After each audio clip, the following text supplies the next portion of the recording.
Hello और स्वागत है आपके अपने चैनल वन शॉट इंजीनियर में। जहां आपका भाई आपके सामने यूनिट 5 लेके आया है डिज़ाइन थिंकिंग की। यार ये बहुत इजी यूनिट है और यूनिट 4, 3, 2, 1 सब मैंने अपलोड कर दिया अपने चैनल पे एक्सप्लेन करके। और उसके नोट्स भी मेरे चैनल के कमेंट सेक्शन में आपको मिल जाएगा, ठीक है। तो बहुत सिंपल सी यूनिट है, इसको जल्दी से करके ख़त्म करते हैं, ठीक है भाई। तो शुरुआत करते हैं हम लोग आर्ग्यूमेंट से। अब देखो यार यूनिट 4 अगर आप पढ़ के आए हो तो आपको पता है आर्ग्यूमेंट्स क्या होते हैं। वहाँ पे मैंने एक्सप्लेन किया हुआ है, लेकिन यहाँ मैं पूरी चीज़ों को फिर से एक्सप्लेन कर दूँगा, ठीक है, क्योंकि यहाँ पे हम लोग ना थोड़ा डीप जा रहे हैं आर्ग्यूमेंट्स में। तो आर्ग्यूमेंट्स होता है एक ग्रुप ऑफ स्टेटमेंट्स जिसमें प्रेमिस होते हैं, और एक ग्रुप ऑफ स्टेटमेंट जिसमें कंक्लूजन होता है, ठीक है। तो जो प्रेमिसेस होते हैं ना, वो इंटेंट उनका इंटेंशन ये रहता है कि वो किसी भी डिग्री ऑफ ट्रूथ का यूज़ करें और कंक्लूजन को डिराइव करें, डिटरमाइन करें, ठीक है। तो a group of statements called premises intended to determine the degree of truth of another statement called conclusion। इसको कहेंगे पूरा एक आर्ग्यूमेंट है, ये कंप्लीट आर्ग्यूमेंट है। अब देखो यार, पर्सपेक्टिव्स हो सकते हैं आर्ग्यूमेंट के। तो आर्ग्यूमेंट के तीन पर्सपेक्टिव्स होते हैं, एक लॉजिकल, एक डायलेक्टिकल, एक रिटोरिकल। हमारे सिलेबस में लॉजिकल अवेलेबल है, ठीक है, क्योंकि लॉजिकल ये साइंटिफिक और मैथमेटिकल एस्पेक्ट्स पे चलता है। डायलेक्टिकल और रिटोरिकल इतना ज़रूरी नहीं है, क्योंकि वो सिर्फ बोलने के तरीके होते हैं।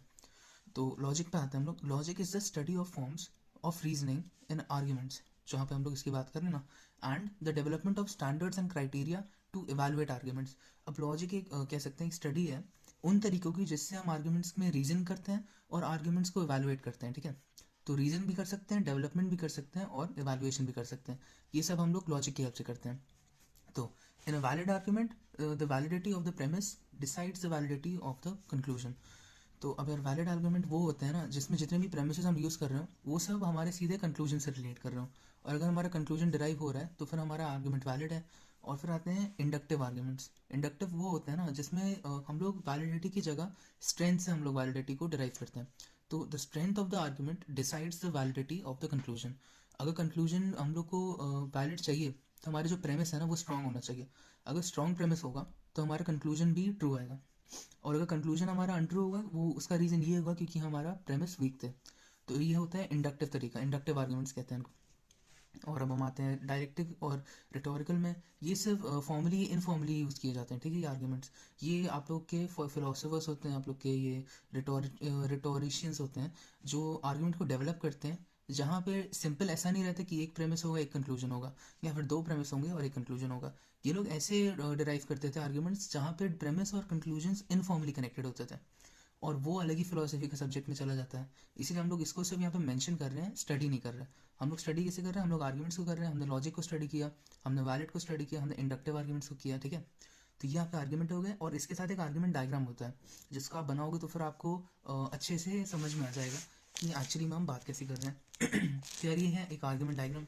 तो आर्ग्यूमेंट डायग्राम में कुछ ऐसा रहता है कि हमने अभी आपको बताया कि आर्ग्यूमेंट के दो टाइप्स थे, इंडक्टिव और डिडक्टिव। तो डिडक्टिव आर्ग्यूमेंट्स या तो वैलिड होते हैं या फिर वो इनवैलिड होते हैं, ठीक है।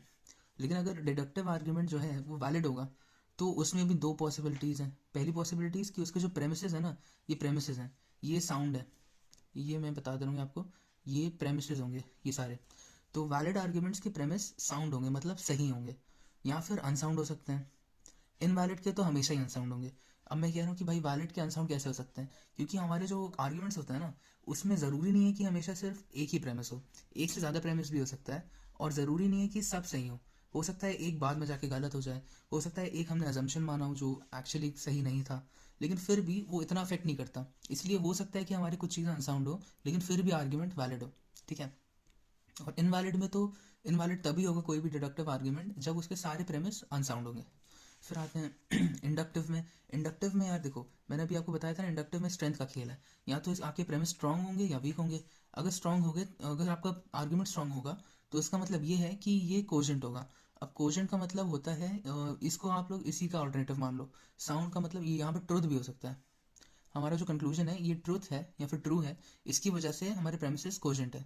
अनकोजेंट का मतलब ये इसके कुछ प्रेमिसेस फॉल्स भी हो सकते हैं, कुछ प्रेमिसेस वो हो सकते हैं जो हमने अज्यूम करके बैठे हों, और अजम्पशन हमेशा ट्रूथ होते नहीं है ना। तो जो जो फॉल्स होंगे उनकी वजह से इस पर इतना इफेक्ट नहीं पड़ रहा होगा, क्योंकि हमारे सारा आर्ग्यूमेंट स्ट्रांग था, ठीक है। और अगर हमारा आर्ग्यूमेंट वीक होगा तो उसका मतलब डेफिनेटली कि उनके सारे जितने भी आपके प्रेमिस थे ये सारे अनकोजेंट थे, मतलब फॉल्सिफाइड थे। है ना। तो ये आपका आर्ग्यूमेंट हो गया और ये आर्ग्यूमेंट डायग्राम हो गया। देखो यार ये बहुत ईजी सा डायग्राम था। सबसे पहले तो आर्ग्यूमेंट लिख लेना, फिर उसके दो टाइप्स मेंशन कर देना। डिडक्टिव में सिर्फ वैलिड होता है और इनवैलिड होता है, इंडक्टिव में सिर्फ स्ट्रॉन्ग होता है और वीक होता है। वैलिड में दो चीज़ें, या तो साउंड और अनसाउंड दोनों हो सकता है, लेकिन इनवैलिड में सिर्फ अनसाउंड होगा। इंडक्टिव में देखो, स्ट्रॉन्ग में देखो, स्ट्रॉन्ग में कोजेंट या फिर अनकोजेंट दोनों चीज़ें हो सकती हैं। वैसे ही वीक का सीन है, इसमें सिर्फ अनकोजेंट होगा। तो इनवैलिड और वीक एक ही चीज़ है, वैलिड और स्ट्रॉन्ग एक ही चीज़ है, ठीक है।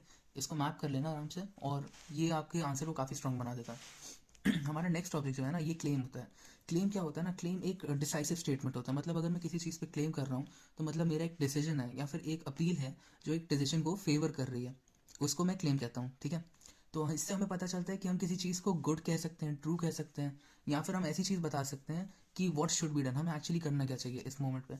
तो इसको हम लोग क्लेम कहते हैं कि अगर मैं किसी चीज़ पे क्लेम करूँ, तो मैं आपको कुछ ना कुछ एक्शन दे रहा हूँ कि जो हमको करना चाहिए। तो we make a claim to win an argument. Usually जो हमारे क्लेम्स होते हैं ना, वो किसी आर्ग्यूमेंट को जीतने के लिए होते हैं। तो कोई भी आर्ग्यूमेंट हो, अगर हम उसको जीतना चाहेंगे तो हम उसके लिए एक क्लेम बनाएंगे। हमारा क्लेम स्ट्रॉन्ग भी हो सकता है, वीक भी हो सकता है, लेकिन हम लोग क्या करते हैं, we argue our claims using reason and evidence. अगर हमारा क्लेम वीक होगा ना, तो फिर ना हम उसको रीजन कर पाएंगे और ना ही हम उसके लिए रेलिवेंट एविडेंस प्रोवाइड कर पाएंगे। लेकिन अगर हमारा क्लेम स्ट्रॉन्ग है, तो उसके लिए अपने आप सब रीजन निकाल पाएंगे और एविडेंस तो अवेलेबल होगा ही हमारे हमारे पास, है ना। फिर हमारे पास आता है ये क्रिटिकल थिंकिंग है, ठीक है। We use critical thinking skills to win your claim. अब आप ये कर सकते हो कि अगर आपको अपना क्लेम को जिताना है, तो फिर आप क्रिटिकल थिंकिंग करो। क्रिटिकल थिंकिंग मैंने आपको पिछले यूनिट में बताई थी। उसके जितने स्टेप्स थे, रिसर्च थी, उसमें जितने भी डिडक्शंस करने थे, है ना, कनेक्शंस ड्रॉ करने थे, वो सारे मेथड्स का यूज़ करो और आपके पास स्ट्रॉन्ग क्लेम बन जाएगा अपने आप, ठीक है। क्लेम के लेवल्स होते हैं, 3 लेवल्स ये होते हैं कि पहला है थीसिस। थीसिस एक थ्योरी टाइप का होता है, ये स्टेटमेंट है, ठीक है। Thesis is a statement which we want an audience to agree with. अगर हमारे पास कोई एक ओपिनियन है या फिर हमारे कोई एक स्टेटमेंट है और हम चाहते हैं कि बाकी सब उसके साथ अग्री करें, तो हम उसको थीसिस कहेंगे, ठीक है। ये मेरी थीसिस थी, आप अपनी थीसिस निकाल सकते हो और आप कह सकते हो कि यार मेरी थीसिस को एक बार पढ़ लो, हो सकता है उसके साथ अग्री करना चाहो। नेक्स्ट है हमारा प्रोपोजिशन।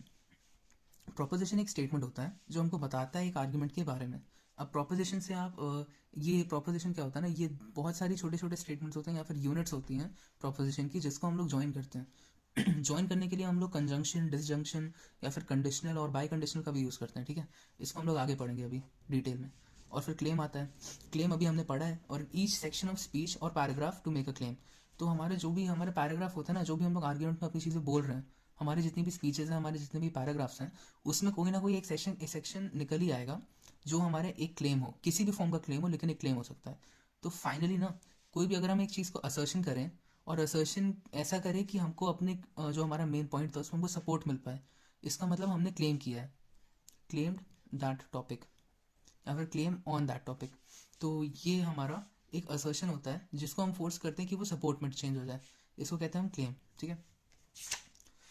यार क्लेम बहुत सिंपल था, इसके सारे जितने पॉइंट्स मैंने लिखे हैं इनको आप एक्सप्लेन कर सकते हो। जैसे डिसाइसिव स्टेटमेंट लिखा है, तो फिर आप इसको ऐसे बना के लिख सकते हो कि claim is a statement that helps us to decide on other statements, ठीक है। ऐसे आप बढ़ा चढ़ा के लिख सकते हो। डिज़ाइन थिंकिंग बहुत सिंपल सब्जेक्ट है यार, इसमें सिर्फ सारा एक्सप्लेनेशन का खेल है, जितना आप एक्सप्लेन कर पाओ। तो क्लेम के टाइप्स देख लेते हैं। तो क्लेम के 3 टाइप्स होते हैं मेनली। पहला है फैक्ट। अब यार देखो, फैक्ट क्या होता है, ये सेल्फ एक्सप्लेनिंग क्लेम होता है, जिससे हमको पता ही चल जाता है कि ये सच है। एम्पेरिकल ट्रूथ हमारे ये असर्ट करता है। अभी मैंने आपको बताया कि क्लेम क्या करते हैं, क्लेम असर्ट करते हैं सपोर्ट के लिए किसी चीज़ को। तो ये क्या असर्ट कर रहा है, ये एम्पेरिकल ट्रूथ असर्ट कर रहा है। अब एम्पेरिकल ट्रूथ का मतलब क्या होता है ना, एम्पेरिकल मतलब एम्पेरिकल मतलब कुछ ऐसा होता है जो हम देख सकते हैं, हम सुन सकते हैं, हमारे सेंसेस ना उसको गैदर कर सकते हैं, तो उसको कहते हैं एक एम्पेरिकल चीज़। तो अगर हमारे सामने ही कोई एक ऐसा ट्रुथ पड़ा है, तो यार ये फैक्ट ही कहलाएगा। अगर हम कहेंगे कि अभी नेब्रास्का में स्टॉर्म आ रहा है, तो हमको नहीं दिख रहा है, लेकिन अगर हम कहेंगे कि जहाँ तुम खड़े हो वहाँ पे अभी स्टॉर्म आ रहा है, तो इस चीज़ को इस क्लेम को आप कैसे ट्रू साबित कर सकते हो। आपके सामने ही दिख रहा होगा कि यार स्टॉर्म चल रहा है अभी, तो ये एक एम्पेरिकल ट्रूथ बन जाएगा कि मेरे सामने ही स्टॉर्म चल रहा है, इसका मतलब ये वाला क्लेम जो अभी इस बंदे ने किया है ये सही है। ठीक है। तो facts are carefully observed to be found. अगर आपको किसी स्टेटमेंट में कोई एक फैक्ट फाइंड करना है ना, तो आपको काफ़ी केयरफुल ऑब्जर्वेशन करनी होगी, ठीक है। तो आर्ग्यूमेंट जो होता है ना, argument turns on strength of evidence. Facts से हमको क्या मिलते हैं, फैक्ट्स से हमको एविडेंस मिलता है, और एविडेंस जितना स्ट्रांग होगा तो आर्ग्यूमेंट उसी डायरेक्शन में टर्न करेगा। तो argument turns on strength of evidence presented that's cemented by a fact. मैंने अभी आपको बताया कि फैक्ट हमारे एविडेंस को सीमेंट कर देता है, मतलब स्ट्रांग कर देता है, और अगर हमारा एविडेंस स्ट्रांग हो जाएगा तो आर्ग्यूमेंट हमारे फेवर में टर्न हो जाएगा, ठीक है। तो इस मैंने इतने अच्छे से समझा दिया है, इसको आप वहाँ पे आराम से लिख सकते हो। सेकंड टाइप पे आते हैं, जजमेंट और वैल्यू। ये हमारे क्लेम का सेकंड टाइप है, इसको कहते हैं जजमेंट और वैल्यू। यहाँ पे ये सीन है ना कि a claim that asserts a judgement of some sort. अब अगर हम किसी क्लेम को कर रहे हैं और हम उसके साथ अपनी जजमेंट भी बता दे रहे हैं साथ में बंदे को कि यार मेरे हिसाब से ये ऐसा होना चाहिए, मेरे हिसाब से ये अच्छा है, ये वेल है, ये काइंड है, या फिर ये यूज़फुल है ना, या फिर ये डिज़ायरेबल है। ऐसे वर्ड्स अगर आपको किसी भी क्लेम में मिल जाए ना, तो आप उसको जजमेंट और वैल्यू टाइप में निकाल देना, ठीक है।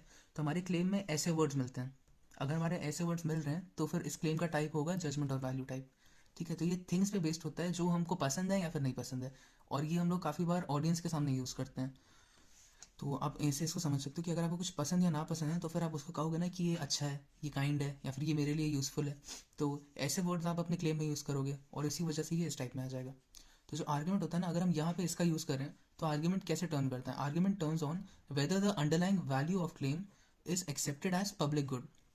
पब्लिक गुड का मतलब अगर पब्लिक या फिर ऑडियंस को, या फिर जितने भी लोग हियरिंग में बैठे हैं, उन सबको अगर ये उनके हिसाब से सही लग रहा है, तो फिर आपका आर्ग्यूमेंट आप ही के साइड में टर्न हो जाएगा। अब हम आते हैं थर्ड टाइप पे, जो है एक्शन और पॉलिसी। एक्शन और पॉलिसी टाइप क्लेम होता है कि that asserts an action should be taken. अब यार मैंने बताया था कि यहाँ पे judgement should be taken. Judgement का मतलब हम सिर्फ डिसीजन बना सकते हैं, लेकिन हम एक्शन नहीं ले सकते हैं उस पर। एक्शन हमारा इस टाइप में आता है, एक्शन और पॉलिसी। पॉलिसी मतलब एक सेट ऑफ रूल्स जो हम क्लेम के दौरान ही स्टेट कर दे रहे हैं। तो अ claim that asserts an action should be taken, ये एक्शन और पॉलिसी टाइप में आता है। यहाँ पे हमारे शुड या फिर और टाइप के वर्ड्स दिखेंगे कि we should do this, we should, कोई भी आप एक्शन वहाँ पे अपना इंसर्ट कर सकते हो। तो decisions on whether we should take an action और नॉट, ये हमको ये टाइप में आ जाते हैं। और इस क्लेम से ना argument turns on whether the reasons for taking an action outweigh the cost for taking that action. अब इस लाइन को अच्छे से समझना। मानो कि गवर्नमेंट को कहीं ना कहीं एक ब्रिज बनानी है और ये उनके लिए एक एक्शन बन जाता है। तो अगर किसी आर्ग्यूमेंट में वो गवर्नमेंट लगी है या फिर वहाँ का कोई रिप्रेजेंटेटिव लगा है और वो यहाँ पे टर्न कर जाता है, तो वो ये नहीं सोचेगा कि क्या क्या करना चाहिए। वो ये सोचेगा अगर मैं इस एक्शन को ले रहा हूँ तो इसको लेने के जो रीजंस हैं, और मैं जब इसको ले लूँगा तो मुझे जितनी कॉस्ट पड़ेगी इस ब्रिज को बनाने की, और ये रीज़न मुझको बताओ कि मुझको यहाँ पे ये ब्रिज क्यों बनानी चाहिए। तो अगर रीजंस कॉस्ट को जस्टिफाई करते हैं ना, तो फिर मैं ये एक्शन लूँगा। मतलब अगर मुझको ब्रिज बनाने के रीजंस इतने वैल्यूबल लगते हैं कि मैं इतना पैसा उसमें लगा सकता हूँ, तभी मैं लगाऊंगा। नहीं तो ये आउटवे नहीं कर पाएंगे मेरे रीजंस और मैं ये एक्शन को नहीं लूँगा, ठीक है। ये क्लेम एक्शन और पॉलिसी टाइप का था। अब हमारे पास आते हैं different ways to identify premises and conclusion. अब देखो यार, इतना सिंपल टॉपिक था ये, इसमें आपको प्रेमिस और कंक्लूजन आर्ग्यूमेंट में आइडेंटिफाई करना तो आता ही है, लेकिन फिर भी इसमें हम लोग अलग अलग मेथड यूज़ करते हैं। यूजुअली 3 मेथड्स हैं, और पहला मेथड है पर्सुएशन। इसमें मैं तुमको बताऊंगा कि कितने टाइप के क्वेश्चंस आपको खुद से पूछने पड़ते हैं। अगर आप खुद से ऐसे क्वेश्चंस पूछोगे किसी भी पैसेज या फिर किसी भी एक पैराग्राफ को रीड करते वक्त, तो आप उस पैराग्राफ में जितने प्रेमिसेस और कंक्लूजन बने हैं ना, आप उन सबको एक एक करके आइडेंटिफाई कर पाओगे। तो यहाँ पर्सुएशन में हम लोग ये पूछते हैं कि वाई डिड द ऑथर से इट, मतलब ऑथर ने ये चीज़ क्यों कही। ऐसे क्वेश्चंस पूछो ना कि what does he really want me to believe. इसका मतलब कि ऑथर ने जो मुझको लिख के दिया है, या फिर जो भी नॉवल आप पढ़ रहे हो, या फिर अगर आप कोई पैसेज पढ़ रहे हो और आपको एक सेंटेंस में आपको आर्गुमेंट को पार्ट्स में डिफाइन करना है, मतलब प्रेमिसेस और कंक्लूजन, तो आप उसमें खुद से ये पूछोगे कि इस लाइन से ये बंदा मुझे ये चाहता क्या है कि मैं किस चीज़ पे बिलीव करूँ। तो अगर आप वो पूछ लोगे ना, तो फिर आपको पता चल जाएगा कि ये खुद के लिए किस चीज़ पे केयर करता है इतनी। क्योंकि अगर ये किसी चीज़ पे केयर कर रहा है तभी तो ये इसके लिए आर्ग्यूमेंट ड्रॉ कर रहा है। तो अगर आपको यार इसके आंसर्स मिल जाएंगे तो वो आंसर्स क्या होंगे पता है, वो आंसर्स आपके कंक्लूजन हो जाएंगे। The answer to these would be the conclusion. आप दीज क्वेश्चंस लिख सकते हो, जितने भी क्वेश्चन यहाँ पे पूछे गए, तो these would be the conclusion, और this method relies on our intuition. अब मैंने आपको अभी बताया कि आपको खुद से पूछना है, आपके हिसाब से वो बंदा जिस चीज़ पे बिलीव करता है, आपके हिसाब से वो बंदा जिस चीज़ की केयर करता है, वही आपका इंट्यूशन है। इसको अपना इंट्यूशन कहते हैं, मतलब सिक्स सेंस जो कहते हैं ना। तो this method relies on our intuition, इसका मतलब हर बंदे का आंसर यहाँ पे डिफरेंट हो सकता है, ठीक है। हमारे से तो अब हम आते हैं ट्रायल एंड एरर पे। तो यहाँ पे ना हम लोग क्या करते हैं, हम लोग पूछते हैं why should we believe it. तो why should we believe it का मतलब क्या होता है, यहाँ हमको आपके पैसेज में एक कोई भी ऐसी लाइन ढूंढो या फिर कोई भी ऐसा पॉसिबल कंक्लूजन ढूंढो जो आपके हिसाब से कंक्लूजन है, और खुद से पूछो कि मैं इस कंक्लूजन पे क्यों बिलीव करूँ। और जब आप खुद से पूछोगे कि मैं इस कंक्लूजन पे क्यों बिलीव करूँ, तो आपको रीजंस मिलेंगे। रीजंस आप कहाँ से ढूंढोगे, what reasons does the passage have to support the conclusion. Passage से आप रीजन निकालोगे, और अगर आपके वो रीजंस इस कंक्लूजन को सेटिस्फाई करता है ना, if the sentence gives us a satisfactory answer, तो मान लेना कि यही कंक्लूजन था, और जो रीजन इसको सेटिस्फाई कर रहे थे वो आपके प्रेमिस बन गए, ठीक है। बहुत सिंपल तरीका है, इसमें बस कोई भी एक लाइन को कंक्लूजन मान लो और उसके लिए रीजंस निकालने शुरू करो। अगर आपको रीज़न से लग रहा है कि हाँ यार ये कंक्लूजन को लीड कर रहे हैं, इसका मतलब वो असली कंक्लूजन था और आपके रीजंस आपके प्रेमिस बन चुके हैं। अब हम आते हैं थर्ड मेथड पे। ये मेथड है यूजिंग इंडिकेटर्स। अब यार इसमें बहुत सिंपल है, ये बेसिकली एक मैकेनिकल मेथड है। इसमें आपको खुद से नहीं पूछना, इसमें आपको बार बार ट्राई नहीं करना, आपको सिंपली बस वर्ड्स के लिए लुक करना है। तो आप बस पैसेज खोलोगे और ये वर्ड्स चाटने लग जाओगे।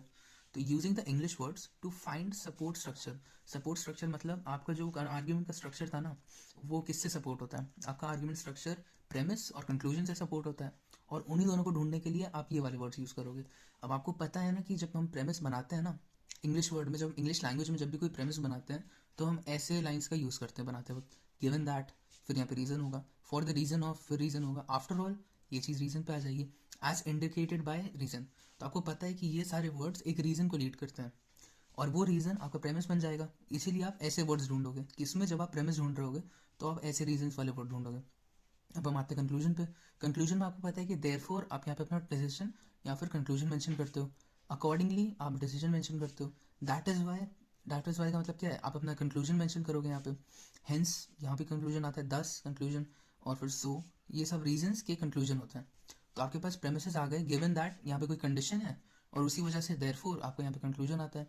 तो ऐसे ही इसका मतलब ये सब कंक्लूजन बताएंगे और आप इनको ढूंढोगे। और अगर आपको कनेक्टिंग वर्ड्स भी ढूंढने हैं तो फिर आप साथ में ये कर सकते हो, फॉर, सिंस, बिकॉज। फॉर का मतलब यहाँ पे कोई एक रीज़न होगा, सिंस में भी कोई रीज़न होगा, बिकॉज में तो ऑफकोर्स एक रीज़न होगा ही होगा। तो ये सब भी आपको कनेक्ट करते हैं किसको? प्रेमिस और कंक्लूजन को। फॉर एक प्रेमिस की कंडीशन, गिवन दैट, और फिर देयरफॉर एक कंक्लूजन। आपको तीनों के स्ट्रक्चर्स ढूंढने के वर्ड्स मिल चुके हैं और आप इन्हीं वर्ड्स को सर्च करोगे अपने इंग्लिश वर्ड्स में जो आपके आर्ग्यूमेंट के अंदर होंगे। तो इससे क्या मिलेगा ना, इससे आपको आर्ग्यूमेंट का स्ट्रक्चर ऐसे ही आप निकाल पाओगे। इसके लिए काफ़ी ज़रूरत नहीं है कि आप बैठो एक एक वर्ड को स्कैन करो। आप कोई एल्गोरिदम यूज़ कर लो, कोई सॉफ्टवेयर यूज़ कर लो, तो ये चीज़ आप हो सकता है कि आप ऑटोमेटिकली कर सकते हो। ठीक है, तो ये आपका कि क्या थे, ये सारे मेथड्स थे प्रेमिस और कंक्लूजन बेस करने के। फिर हमारा नेक्स्ट टॉपिक आता है ट्रुथ एंड लॉजिक कंडीशंस। अब देखिए यार, ये कंडीशंस हैं जो हमको स्टेटमेंट को ट्रू या फिर एक लॉजिकल स्टेटमेंट को आइडेंटिफाई करने में मदद करती हैं। Truth condition, a condition under which the statement is true. कोई एक स्टेटमेंट या फिर कोई एक कंडीशन जब ट्रू होगी तो आपका उसमें जो स्टेटमेंट था वो भी ट्रू हो जाएगा। तो ये एक कंडीशन है where all premises have to be true, क्योंकि अगर आपके सारे प्रेमिस ट्रू नहीं होंगे तो फिर आपकी ट्रुथ कंडीशन नहीं आएगी। तो if truth condition is found, इसका मतलब स्टेटमेंट इज ट्रू। मानो कि मैंने यहाँ पे एग्जाम्पल से समझाया है, तो द स्काई इज ब्लू। तो ये क्या है? ये एक सेंटेंस है, ये एक आर्ग्यूमेंट है, ये एक कंडीशन है। ये कंडीशन कब प्रूव होगी? जब आप बाहर जाओगे, देखोगे कि स्काई, हाँ स्काई ब्लू है यार। अगर वहाँ बारिश हो रही होगी तो फिर यार ये कंडीशन फॉल्स हो जाएगी। तो ये कंडीशन फॉल्स क्यों होंगी? क्योंकि इसमें जो प्रेमिस था ये ट्रू नहीं हो पाया, इसलिए ये ट्रुथ कंडीशन नहीं कहलाएगी। दूसरा एग्जाम्पल देखो, it is snowing in Nebraska. अब ये तभी कंफर्म होगा ना जब नेब्रास्का में जाओगे, आप देखोगे कि स्नो हो रहा है, या फिर आप वहाँ किसी को कॉल करोगे और पूछोगे कि भाई क्या बर्फ़ गिर रही है वहाँ पर, तो वो बताएगा। तो ये कंडीशन तभी ट्रू होगी जब ये प्रेमिस ट्रू होगा। ठीक है, तो if the truth condition is found, statement is true. If truth condition is not found, the statement is false. The meaning of a sentence is conveyed if the truth condition is understood easily. Truth condition भाई इतना easy है यहाँ पर understand करना कि the sky is blue, बहुत simple किया है। लेकिन अगर आप इसको वेरीफाई करने जाओगे तो फिर दो चीज़ें मिल सकती हैं। अगर आपको ट्रूथ कंडीशन मिली, मतलब अगर स्काई असली में ब्लू है तो ये स्टेटमेंट सही है। अगर स्काई असली में ब्लू नहीं है, बारिश हो रही है या फिर रात हो रही है, तो ये स्टेटमेंट फॉल्स है। ऐसे ड्राइव करते हैं हम लोग ट्रूथ कंडीशंस को। नेक्स्ट में है लॉजिक कंडीशन। लॉजिक कंडीशन भी इतना ही सिंपल है। तो ये बेसिकली क्या करता है ना, this combines the result of two component conditions to produce a single result. तो कोई भी दो कंडीशंस हो उनको ये कंबाइन करेगा और एक सिंगल रिजल्ट प्रोड्यूस करेगा। तो यहाँ पे बस हम लोग ये डिसाइड करते हैं कि आर्ग्यूमेंट गुड भी हो सकता है और वैलिड भी हो सकता है। अब उन दोनों में से क्या है ये हमको लॉजिकल कंडीशन बताती है। तो decides whether an argument is good and valid. तो इन दोनों को सेटिस्फाई सिर्फ ऐसे ही किया जा सकता है। Logic condition follows certain guiding principles to fulfill its goal, which is to present an idea that is both consistent and coherent. Consistent का मतलब अगर मैंने अभी देखा कि द स्काई इज़ ब्लू वाली लाइन अभी सच है और मैं 10 मिनट रुका, उसके बाद मैं फिर गया देखने और वो तब भी ब्लू ही निकला, तो मतलब हमारी कंडीशन जो है ना ये कंसिस्टेंट है। ये बार बार जब हमने चेक किया ना, ये उन सारे सैम्पल्स में ट्रू निकल के आई है। मैं थोड़ी देर बाद गया, मैं आधे घंटे बाद गया, तब भी स्काई ब्लू था, तो ये कंसिस्टेंट है। और कोहेरेंट का मतलब ये काफ़ी जगह कंसिस्टेंट है, इसको कहते हैं कोहेरेंट। तो लॉजिक कंडीशंस हमको ये बताती है कि जब ये सेटिस्फाई हो जाए तो फिर हमारा एक आइडिया कंसिस्टेंट और कोहेरेंट है और ये फुलफिल इसका गोल भी करती है। तो आपके सामने लॉजिक कंडीशंस मैंने एक्सप्लेन कर दिया और ट्रुथ कंडीशन एक्सप्लेन कर दिया है। और इसके आगे ना यहाँ पे आपको डिफरेंसेस देख लेने चाहिए। अब यार देखो, वैलिड और इनवैलिड आर्ग्यूमेंट्स बुक में अलग से समझाए गए। वैलिड क्या होता है, इनवैलिड क्या होता है, और फिर स्ट्रॉन्ग आर्गुमेंट क्या होता है, वीक आर्गुमेंट क्या होता है। मैंने इन दोनों में डिफरेंसेस के नाम पे मेन पॉइंट्स लिख दिए हैं जो आपको सिर्फ देखना है। आप देखोगे और समझ जाओगे तो फिर आप इनको अलग से एक्सप्लेन भी कर पाओगे। और अगर डिफरेंस आएगा तो यार ये मैंने तो सामने लिख ही दिया है तो एग्जाम्पल के साथ किया है, आराम से समझते हैं, ठीक है। तो वैलिड आर्ग्यूमेंट्स वो होते हैं जहाँ पे प्रेमिस और कंक्लूजन रिलेटेड होते हैं। सीधे सीधे जैसे आप पढ़ोगे आपको पता चल जाएगा कि प्रेमिस ये है, कंक्लूजन ये है, और ये दोनों रिलेटेड है। इनवैलिड क्या होते हैं, जिन पे यहाँ पे कंक्लूजन आता ही नहीं है, या फिर कंक्लूजन ट्रू नहीं आता है, या फिर प्रेमिस और कंक्लूजन एकदम ही अलग है, तो उसको हम लोग इनवैलिड आर्ग्यूमेंट्स होते हैं ना, इनको हम फैलेसी भी बोलते हैं। फैलेसी का मतलब इनवैलिड आर्ग्यूमेंट्स होते हैं। In valid arguments the truth of premise logically guarantees the truth of conclusion. अब देखो यार, यहाँ पे ये बताया जा रहा है कि अगर हमारा प्रेमिस ट्रू होगा ना तो हमको लॉजिकली पता चल जाएगा कि कंक्लूजन भी ट्रू होगा। और अगर ये हमको एक ही बार में पढ़ने में पता चल रहा है, इसका मतलब हमारा आर्ग्यूमेंट वैलिड है। और फैलेसी में क्या है, fallacy is error in reasoning. Fallacy actually में एक एरर होता है रीजनिंग में, जहाँ पे इनवैलिड आर्ग्यूमेंट्स अपने आप ही लीड हो जाते हैं। तो अगर आपकी रीजनिंग में कहीं एरर है ना, जैसे कि कोई एक एग्जांपल मान लो, ये कर लेते हैं कि मानो कि cutting people is a crime और सर्जन्स कट पीपल, तो इससे क्या कंक्लूजन आ रहा है, सर्जन आर क्रिमिनल्स। तो सर्जन्स क्या क्रिमिनल होते हैं, नहीं होते हैं। लेकिन हमने जब दोनों को रिलेट किया तो हमारी रीजनिंग में एरर आ गया ना। हमने लिखा cutting people is a crime, वो सही है, वो सच है, एंड सर्जन कट पीपल, तो वो भी सच है। लेकिन उनके जो फैलेसी यहाँ पर आई है कि हमारी रीजनिंग में एरर हो गया, हमने जो रीज़न दिया है वो इसके हिसाब से रिलेट नहीं कर रहा है। इसी वजह से हमारा आर्ग्यूमेंट इनवैलिड हो गया और हमारा जो कंक्लूजन है वो ट्रू नहीं है। क्यों ट्रू नहीं है, क्योंकि ऑफकोर्स यार सर्जन्स क्रिमिनल्स नहीं होते हैं, इसीलिए ये इनवैलिड आर्ग्यूमेंट है। अब हम आते हैं थर्ड पे। तो valid argument follows from its logical form and has nothing to do with the content. अगर आप सिंपल लॉजिक देखोगे तो भी वैलिड आर्ग्यूमेंट लॉजिकली करेक्ट है। आप चाहे कंटेंट को आप काउंट करो या फिर ना करो, आर्ग्यूमेंट तो भाई करेक्ट ही रहेगा। और यहाँ पे इसके ऐसे एग्जाम्पल्स हैं कि जंपिंग टू कंक्लूजन्स, आपके एग्जाम्पल जो भी आप बनाओगे वो सब डायरेक्टली जंपिंग टू कंक्लूजन पे चले जाएंगे। जैसे मैंने अभी आपको एग्जाम्पल बताया cutting people is a crime and surgeons cut people, तो हमने यहाँ पे और अंदर इन्वेस्टिगेट नहीं किया कि सर्जन्स के जो पीपल कट करने का या फिर जो पीपल पे ऑपरेट करने का किसी भी पर्सन पे जो रीज़न होता है वो एक क्रिमिनलिस्टिक रीज़न नहीं होगा। इसीलिए हमने उस चीज़ को देखा नहीं, हम डायरेक्टली कंक्लूजन पे चले गए कि हाँ यार वो काटते हैं, इसका मतलब वो भी क्रिमिनल्स हैं, सबको अरेस्ट मारो। फिर यूजिंग आते हैं, यूजिंग एम्बिगुअस प्रेमिसेस। मैंने अभी आपको मैंने एग्जाम्पल बताया उसमें आपको जो प्रेमिस था आपको पता है कि वो सच नहीं है, लेकिन मैंने उसको यूज़ किया तो यहाँ पे क्या आ गई, यहाँ पे एम्बिगिटी आ गई। और इसी एम्बिगिटी को हम लोग अवॉइड करते हैं जो हमारे वैलिड आर्ग्यूमेंट्स होते हैं। और इनवैलिड में अगर हम नहीं करेंगे इनको अवॉइड तो फिर ये एक इनवैलिड आर्ग्यूमेंट हो गया। आप चाहो तो इस वाले जो मैंने एग्जाम्पल अभी दिया था उसको आप वहाँ पे लिख सकते हो, एक्सप्लेन कर सकते हो। ये काफ़ी अच्छा एग्जाम्पल है, ये तीनों पॉइंट्स को एक्सप्लेन करता है। ये तो वैलिड और इनवैलिड की बात होगी। अभी हम स्ट्रॉन्ग और वीक आर्ग्यूमेंट्स भी देखेंगे। स्ट्रॉन्ग और वीक में भाई बहुत सिंपल है, इसमें बहुत सिंपली मैंने सारी चीज़ें मेंशन कर दी, इसको बस आपको एक बार पढ़ना है। तो स्ट्रॉन्ग आर्ग्यूमेंट क्या होते हैं, जहाँ पे रीजंस दिए हों, backed up by reasons, facts, examples. Weak में कुछ नहीं है, always begins with a topic about any subject. अब अगर आपका आर्ग्यूमेंट स्ट्रॉन्ग होगा ना, अगर आप किसी चीज़ पे जानते हो, आप अच्छे से रिसर्च करके बैठे हो, तो आप उस पर फालतू बातें नहीं करोगे, आप सीधा टॉपिक पे जाओगे, सीधा सब्जेक्ट पे जाओगे और अपने फैक्ट्स और अपने एग्जाम्पल्स को बताना शुरू करोगे। लेकिन अगर आपको नहीं पता है तो आप किस चीज़ से शुरू करोगे, आप अपने ओपिनियन से शुरू करोगे।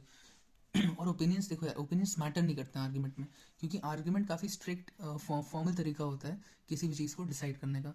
उसमें या तो आपको ट्रुथ या तो फॉल्स आपको आइडेंटिफाई करना होता है, तो उसमें ओपिनियंस का इतना हम लोग लोड नहीं लेते हैं। इसी वजह से हम लोग कहते हैं कि ओपिनियंस इतना मैटर नहीं करते जितना सब्जेक्ट पे फैक्ट्स, एग्जाम्पल्स और रीजंस मैटर करते हैं। इसी वजह से ये वीक है और इसी वजह से ये स्ट्रॉन्ग है। अब हमारे फैक्ट्स जो होते हैं ना, अगर हमने मानो कि यहाँ पे कोई फैक्ट दे भी देते तो भी वो यहाँ पे रेलिवेंट नहीं होता है, इनवैलिड होता है, इसलिए इसको वीक आर्ग्यूमेंट कहते हैं। लेकिन हम लोग वीक आर्ग्यूमेंट्स में फैक्ट्स प्रोवाइड भी नहीं करते हैं, जबकि हम लोग यहाँ करते हैं और रेलिवेंट फैक्ट्स प्रोवाइड करते हैं। स्ट्रॉन्ग आर्ग्यूमेंट क्लियरली और लॉजिकली ऑर्गेनाइज होते हैं। ऑर्गेनाइज का मतलब इन्होंने अच्छे से पूरी ऑर्गेनाइजेशन कर रखी है अपने वर्ड्स की, अपने रिलेशंस की। जैसे मैंने अभी आपको बताया था ना, तो देखो मैंने आपको बताया था कि कंक्लूजन के लिए, प्रेमिस के लिए, कनेक्टिंग वर्ड्स के लिए यही सारे वर्ड यूज होते हैं। ये सब क्या देते हैं, स्ट्रक्चर देता है ना। ये क्या था, हमारे प्रेमिस और कंक्लूजन यानी कि स्ट्रक्चर आइडेंटिफाई करने का तरीका था। तो हमारा स्ट्रक्चर है, इसका मतलब ऑर्गेनाइजेशन भी होगा हमारी बातों में। और उसी ऑर्गेनाइजेशन को यहाँ पे हम कह रहे हैं कि ये क्लियरली और लॉजिकली ऑर्गेनाइज होते हैं। यहाँ पे कोई ऑर्गेनाइजेशन नहीं है, यहाँ फिर सिर्फ ओपिनियंस है और ना ही कोई बैकअप के लिए कोई फैक्ट नहीं है, कोई एग्जाम्पल नहीं है। और कंक्लूजन में और मे नॉट फॉलो प्रेमिसेस। अब मानो उन्होंने प्रेमिसेस दे भी दिया तो भी उनका कंक्लूजन जो होता है ना, वो चाहे तो इसको लीड कर सकता है या फिर नहीं कर सकता है। तो अगर हम इतने ज़्यादा कन्फ्यूजन में हम चल रहे होंगे कि हमारा कंक्लूजन जो है वो हो सकता है सच हो सकता है ना हो, तो फिर ये वीक आर्ग्यूमेंट हो जाएगा और इसको इतना हम लोग अटेंशन नहीं पे करेंगे। जबकि यहाँ पे the conclusion always follows all premises, जितने भी प्रेमिसेस हैं वो सभी पूरे करता है। ऐसा नहीं कि सिर्फ एक प्रेमिस पूरा करें, वो सारे के सारे प्रेमिस पूरा करता है। इसी वजह से ये स्ट्रॉन्ग आर्ग्यूमेंट होता है।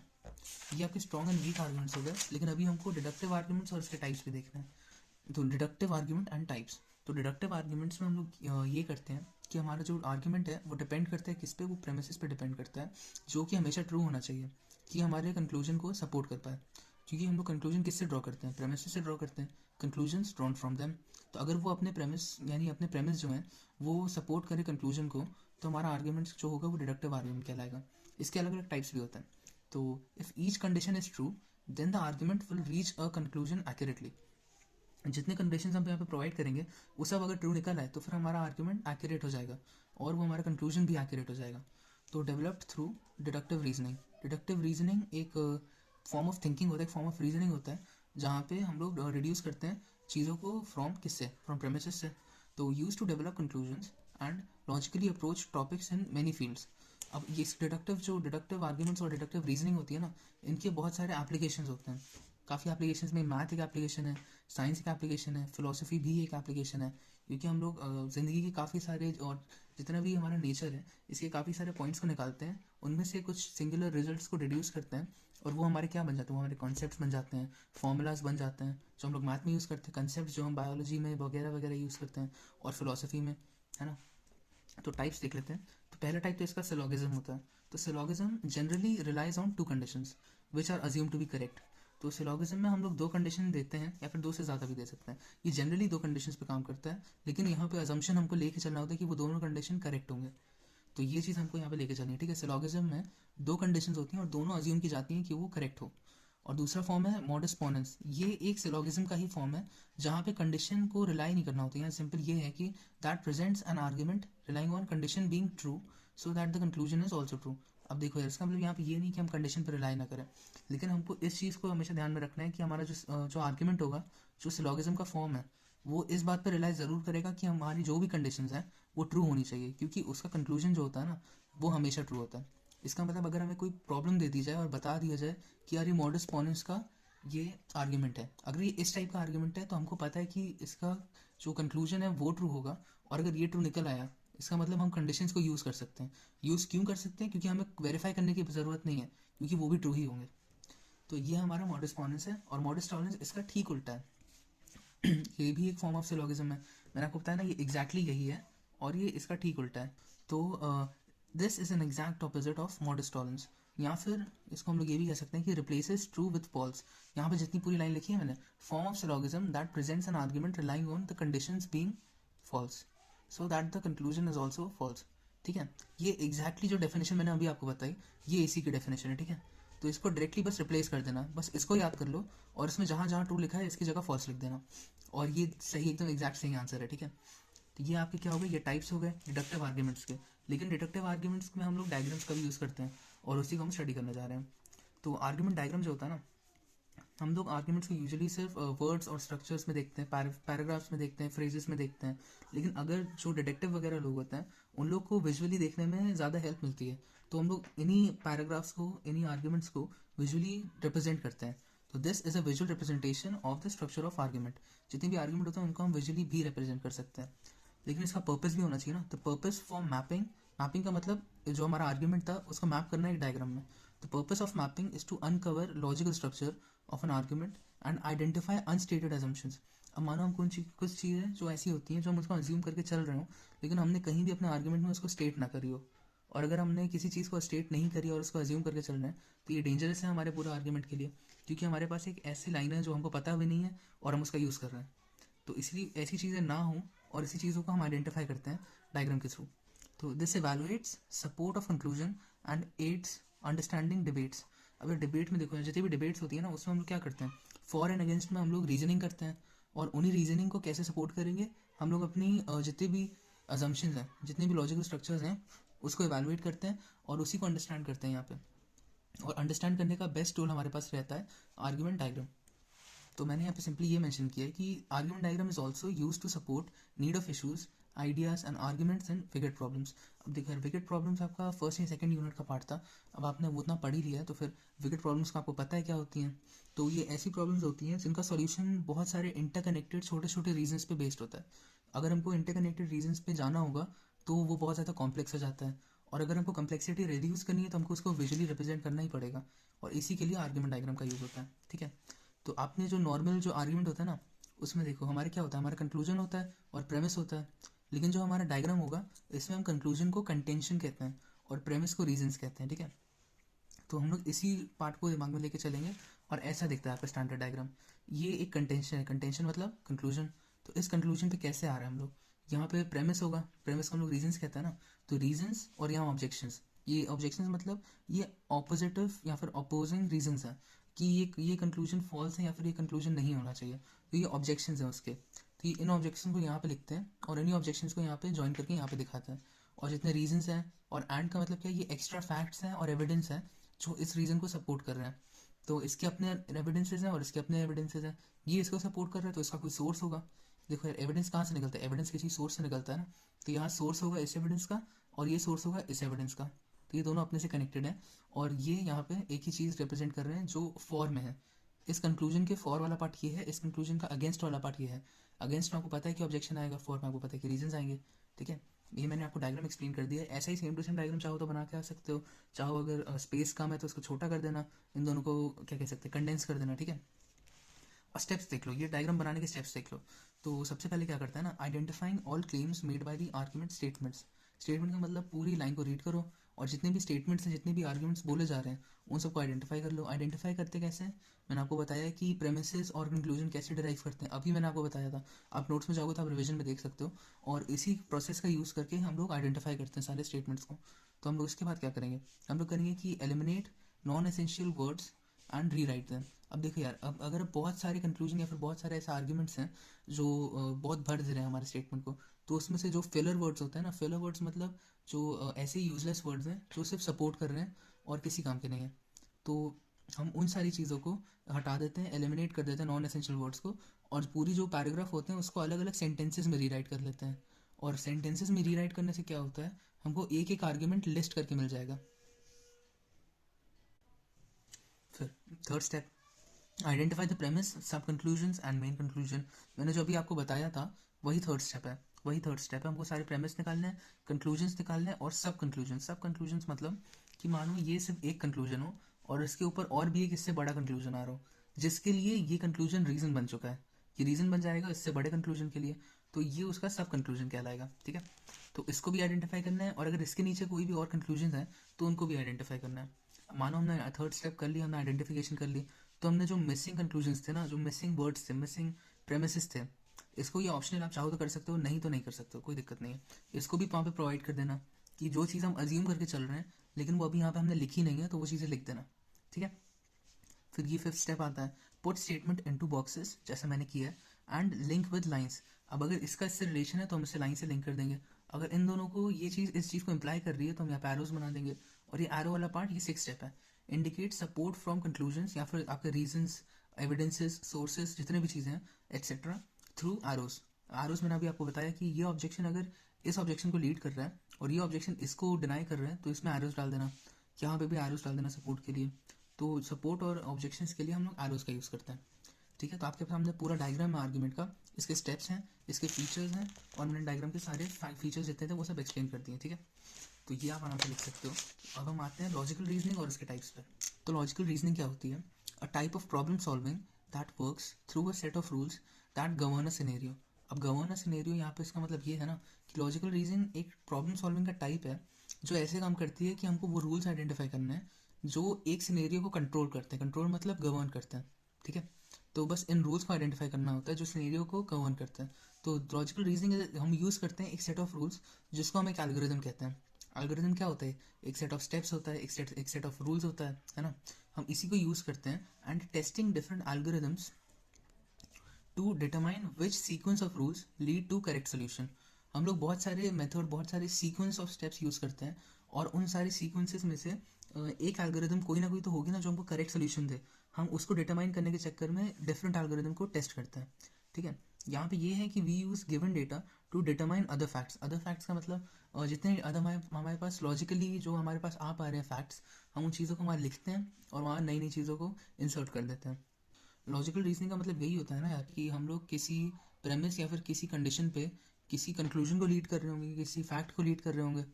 तो इसी के पार्ट्स हम लोग देखते हैं, इसके टाइप्स क्या होता है। पहली तो होती है डिडक्टिव, दूसरी इंडक्टिव और तीसरी अबडक्टिव। तो डिडक्टिव का मतलब मैंने आपको बताया था कि डिड्यूस करना। डिड्यूस मतलब determines if the truth of the conclusion can be made which is of the rule. कोई भी एक रूल होगा या कोई भी एक सेट ऑफ स्टेप्स होगा जिसके ऊपर हम लोग कोई कंक्लूजन बना रहे हैं based solely on the truth of the premises. तो अब हम आते हैं टाइप्स ऑफ लॉजिकल रीजनिंग के। तो लॉजिकल रीजनिंग के 3 टाइप्स हैं, डिडक्टिव रीजनिंग, इंडक्टिव रीजनिंग और अबडक्टिव रीजनिंग। तो डिडक्टिव रीजनिंग क्या होती है ना, डिडक्टिव रीजनिंग मैंने आपको बताया कि डिडक्शन से आता है ये वर्ड। और डिडक्शन मतलब रिड्यूस करना। रिड्यूस मतलब determines if the truth of the conclusion can be made based on the rule या फिर based solely on the truth of premises. तो जो हमारा कंक्लूजन है, अगर हम उसको सिर्फ प्रेमिस के रोल से, सिर्फ प्रेमिस की मदद का हेल्प करके हम लोग कंक्लूजन तक पहुंच पा रहे हैं, तो इसका मतलब हम लोग डिडक्टिव रीजनिंग कर रहे हैं। मतलब हम डिड्यूस कर पा रहे हैं किसको, हम कंक्लूजन को डिड्यूस कर पा रहे हैं based on top of premises या फिर रीजंस, है ना। तो हम लोग इसका यूज़ करते हैं, तीनों के अलग अलग यूज़ होता है। मैंने आपको बताया कि लॉजिकल रीजनिंग हम लोग यूज़ करते हैं किसी ना किसी चीज़ में, है ना। तो इसके यूजेस भी मैं साइड में लिख दे रहा हूँ कि यूजेस का मतलब ये होता है कि डिडक्टिव रीजनिंग का मेन एप्लीकेशन कहाँ हो रही है। तो डिडक्टिव रीजनिंग की मेन एप्लीकेशन मैथमेटिकल लॉजिक्स में, जो को हम लोग जो डिराइव करते हैं मैथमेटिकल लॉजिक्स को, उसमें यूज़ होती है। फिलोसफिकल लॉजिक जो होते हैं उन सबको भी डिराइव करने में यूज़ होती है ना। और हमारा है सेकंड पार्ट इंडक्टिव रीजनिंग। अब जो हमने डिडक्टिव देखा वैसा ही है, बस यहाँ पे ये है कि हम एक हाइपोथेसिस करते हैं। हम हाइपोथेसिस का यूज़ करते हैं, जो एक रूल को हाइपोथेसाइज किया जाता है बहुत सारे एग्जाम्पल का यूज़ करके, जो हमको एक कंक्लूजन तक लीड करते हैं। मानो कि कोई ना कोई एक जो चीज़ हो रही है, मानो कोई एक फिनोमिनन हो रहा है, उस फिनोमिनन पे हम जाएंगे, उस फिनोमिनन पे हम जितने सारे एग्जाम्पल ले पाए, हम उन एग्जाम्पल्स को लेंगे, जितने ज़्यादा ऑब्जर्वेशन कर पाए उन ऑब्जर्वेशन को करेंगे। यार हमारा पानी बह रहा है, हम उसको बार बार ऑब्जर्व कर रहे हैं, हमने उसको उठाया एक ग्लास से दूसरे ग्लास में डाल के देखा कि यार ये तो बह रहा है, तो हमने बहुत बार किया, फिर हम एक हाइपोथेसिस पे आए कि पानी ग्रेविटी को फॉलो करता है, और ये एक रूल बन गया बाद में, है ना। और इसका एप्लीकेशन क्या होता है, for generalisation from empirical evidence. Empirical मतलब मैंने आपको बताया जो हम देख सकते हैं, सुन सकते हैं, है ना, फील कर सकते हैं, टच कर सकते हैं।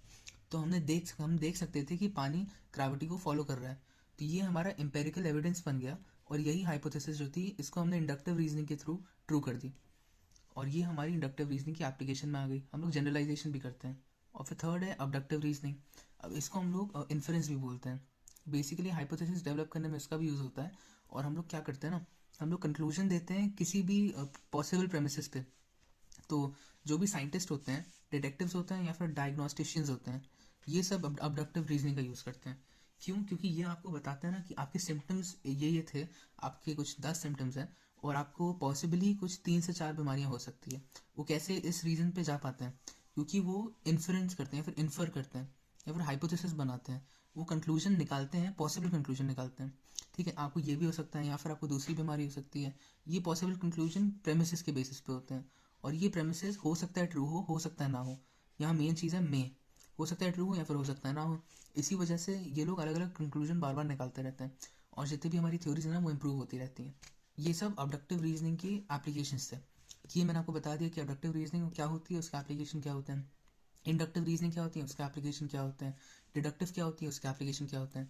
तो आपकी लॉजिकल रीजनिंग और उसके टाइप्स क्लियर हो चुके हैं, ठीक है। लेकिन अभी एक और टॉपिक बचा जो है साइंटिफिक रीजनिंग। तो साइंटिफिक रीजनिंग क्या होता है ना, इसको भी देख लेते हैं। हाँ, तो साइंटिफिक रीजनिंग होता है capacity to understand scientific information to solve problems with logical thinking. हमने देख लिया कि लॉजिकल रीजनिंग क्या होती है, लॉजिकल थिंकिंग क्या होती है। लेकिन जो हम लोग साइंटिफिक इन्फॉर्मेशन को अंडरस्टैंड करते हैं ना, और जो problem solving thinking approach use करते हैं लॉजिकल थिंकिंग का यूज़ करके, उसको कहते हैं साइंटिफिक रीजनिंग। क्यों? क्योंकि हम साइंटिफिक इन्फॉर्मेशन का यूज़ कर रहे हैं इसीलिए, और हम लॉजिकल रीजनिंग का भी यूज़ कर रहे हैं, इसलिए इसका नाम साइंटिफिक रीजनिंग पड़ा है। और in scientific reasoning individuals tend to associate investigated phenomena. Investigate मतलब वो चीज़ें जो हमने ऑब्जर्व करी, हमने इन्वेस्टिगेट करी है, हमने उस पर एग्जाम्पल्स तक ड्रॉ कर लिए हैं, इसे कहते हैं इन्वेस्टिगेटेड फिनोमेना। और जो इंडिविजुअल्स होते हैं, ये इन चीज़ों को एसोसिएट करते हैं अपनी प्रायर नॉलेज के साथ। अपनी प्रायर नॉलेज मतलब जितना वो उस सब्जेक्ट के ऊपर जानते हैं अभी तक, जितनी नॉलेज उनके पास है अभी तक, वो उस चीज़ पे उसको असेस करेंगे। और नई नॉलेज जितनी वो नई कंक्लूजन, नए फैक्ट्स डिराइव कर पाए, वो सारे फैक्ट्स इसको डिराइव कर पाएंगे। और साथ ही साथ अपनी जो प्रायर नॉलेज थी ना, जो प्री एग्जिस्टिंग नॉलेज थी इस टॉपिक पे, वो भी करेक्ट और इम्प्रूव करते रहते हैं। तो अब जैसे क्लाउड कंप्यूटिंग ही ले लो, वो क्या था, एक मेथड ऑफ कंप्यूटिंग था, और वो मेथड ऑफ कंप्यूटिंग 1965 से चला है और बार बार इम्प्रूव होता गया है। वो इम्प्रूव कैसे होता गया, क्योंकि हमने यहाँ पे साइंटिफिक रीजनिंग भी करी थी। हमने जो इन्वेस्टिगेट किया था इस फिनोमेना को, कि बहुत सारे डेटा को जब हम कंप्यूटेशन करते हैं उस पर, तो हमको दिक्कत होती है, और इस चीज़ को हमने इम्प्रूव करना चाहा। और इसी इम्प्रूवमेंट के चक्कर में हमने बहुत सारी प्रायर नॉलेज को भी एक्सेस किया, अलग अलग टाइप की कंप्यूटिंग निकाली, और क्या किया, साथ ही साथ नए टाइप की कंप्यूटिंग भी निकालते गए, जैसे कि distributed computing, grid computing, utility computing. फिर क्या है, फिर वर्चुअलाइजेशन आ गया, है ना। ऐसी नई नई चीज़ें हुई, और नई चीज़ों को हम निकालते गए, साथ ही साथ हम अपनी जो पुरानी चीज़ें थी उनको, अगर हमने कुछ गलत एजम्पशंस किए थे उनको भी करेक्ट करेंगे, और जो नई चीज़ें थी उनको पुरानी चीज़ों में इंटीग्रेट कर देंगे। इंटीग्रेट मतलब नए जो इन्फॉर्मेशन हमको मिली है वो हम अपनी प्री एग्जिस्टिंग इन्फॉर्मेशन में ऐड कर देंगे, ठीक है। तो ये आपका साइंटिफिक रीजनिंग हो गई। हम इसके 3 कंपोनेंट्स देख लेते हैं। तो पहली चीज़ तो एम्पेरिसिज्म होती है। एम्पेरिसिज्म का मतलब the use of empirical evidence. Empirical evidence मैंने आपको अभी बताया था कि एम्पेरिकल एविडेंस क्या होता है। एम्पेरिकल एविडेंस वो एविडेंस जो होता है जो हम देख सकते हैं, सुन सकते हैं, छू सकते हैं, हम फील कर सकते हैं। ये सारी चीज़ें वो सब आती हैं जो एम्पेरिकल एविडेंस हो जाता है।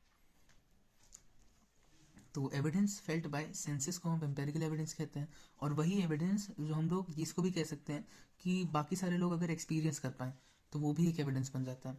और ये सबसे ज़्यादा साइंटिस्ट और एम्पेरिकल थिंकर्स यूज़ करते हैं। किस चीज़ में यूज़ करते हैं, अपने कंक्लूजन्स में रीच करने के लिए यूज़ करते हैं। साइंटिस्ट क्यों यूज़ करेंगे, क्योंकि वो कोई ना कोई नेचुरल फिनोमेना को देखते हैं, और जब वो देखते हैं तो वो उनका एम्पेरिकल एविडेंस बन जाता है। इसी एविडेंस पे वो रिसर्च करते हैं और साइंटिफिक रीजनिंग करके कंक्लूजन्स निकालते हैं। सेम चीज़ वाइटल डिसीजंस करने का टाइम भी होता है, तो इस चीज़ के लिए एम्पेरिकल थिंकर्स का रोल प्ले होता है, ठीक है। फिर सेकंड पे आते हैं जो है रैशनलिज्म। ये क्या पढ़ रहे हैं हम, कंपोनेंट्स पढ़ रहे हैं साइंटिफिक थिंकिंग के, ठीक है। तो रैशनलिज्म होता है प्रैक्टिस ऑफ लॉजिकल रीजनिंग। अब रैशनलिज्म को हम प्रैक्टिस ऑफ लॉजिकल रीजनिंग क्यों कहते हैं, क्योंकि हम जिन चीज़ों पे बिलीव करते हैं ना, हम उन चीज़ों को आंखें बंद करके बिलीव नहीं करते हैं, हम उन चीज़ों पे क्वेश्चंस उठाते हैं।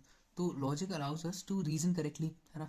अगर हम लॉजिक फॉलो करेंगे तो हमारे रीजन सही हो जाएंगे, और हम लोग उसी का फॉलो करते हैं। तो this takes number of examples, number of observations, number of parameters and conditions to solve any question. Any question में आपको कोई भी प्रॉब्लम स्टेटमेंट हो सकता है, कोई भी एक प्रॉब्लमेटिक चैलेंज हो सकता है, डिज़ाइन चैलेंज हो सकता है। ऑफकोर्स डिज़ाइन थिंकिंग का सब्जेक्ट है ना, इसीलिए। तो यहाँ पे आता है स्किल या फिर डिसिप्लिन। रैशनलिज्म क्या है, ये एक स्किल है या फिर एक डिसिप्लिन है जो हमको बचपन से नहीं आ जाती, लर्न हो जाती। क्योंकि आप देख सकते हो कि जो इलिटरेट लोग जो होते हैं वो इतने अच्छे डिसीजंस नहीं कर पाते हैं, वो इतना रैशनली नहीं सोच पाते हैं।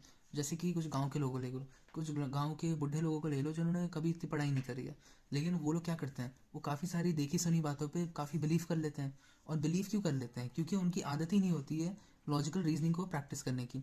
और होगी भी कैसे, क्योंकि एजुकेशन नहीं मिली। तो ये एक स्किल है, ये एक डिसिप्लिन है जो हम एक एजुकेशनल इन्वायरमेंट में ही सीख पाते हैं, ठीक है। तो ये एक स्किल डिसिप्लिन है that must be learn with in a formal education environment. अगर आप कॉलेज जाओगे, स्कूल जाओगे, तो वहाँ पे अलग अलग सब्जेक्ट्स होते हैं, और सब्जेक्ट में क्या होता है कि जैसे कि आपको कलर्स की वेवलेंस के बारे में बताया जाएगा, वेवलेंस की फ्रिक्वेंसीज के बारे में बताया जाएगा। उससे पता चलेगा कि भाई ये कलर होते क्या है। लेकिन गांव में ऐसा कुछ नहीं होता है, वहाँ पे कोई ऐसी इंस्टीट्यूशन नहीं है। इसी वजह से उनको जो बोला जाए वो उस पर विश्वास कर लेते हैं, इतने रैशनली नहीं सोचते हैं। और ये यही बात है रैशनलिज्म का, इसी वजह से ये साइंटिफिक थिंकिंग का कंपोनेंट है। और most people believe something is true because they feel it's true due to absence of rationalism. अब आपने देखा होगा कि काफ़ी ग्रीक गॉड्स जो थे, वो ग्रीक लोग हर चीज़ के अलग अलग गॉड बना देते थे। सन को एक भगवान बना दिया, फायर को एक भगवान बना दिया।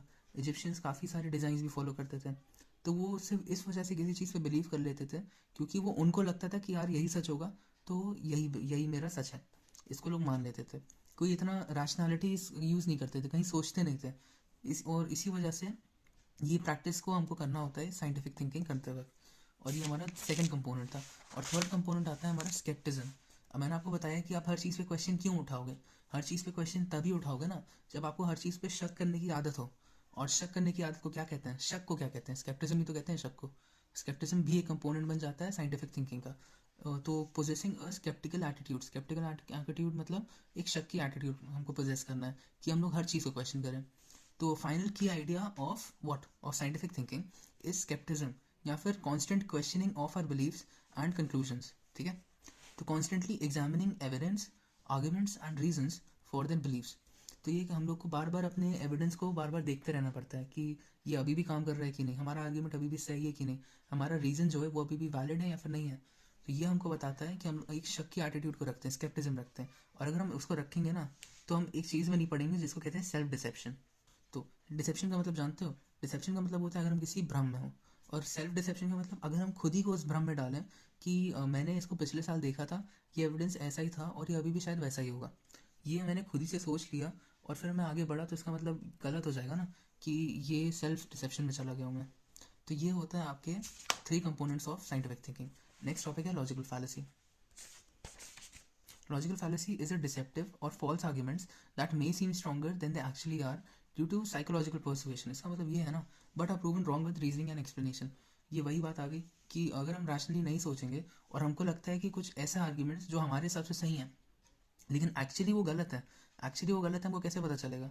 क्योंकि हम उसके लिए रीज़न दे सकते हैं, एक्सप्लेनेशन दे सकते हैं, लेकिन हमको क्यों लग रहे हैं वो सही है? क्योंकि हमारी एक साइकोलॉजिकल पर्सुएशन है, हम चाहते हैं कि वो सही हो, लेकिन वो एक्चुअली सही नहीं है यार।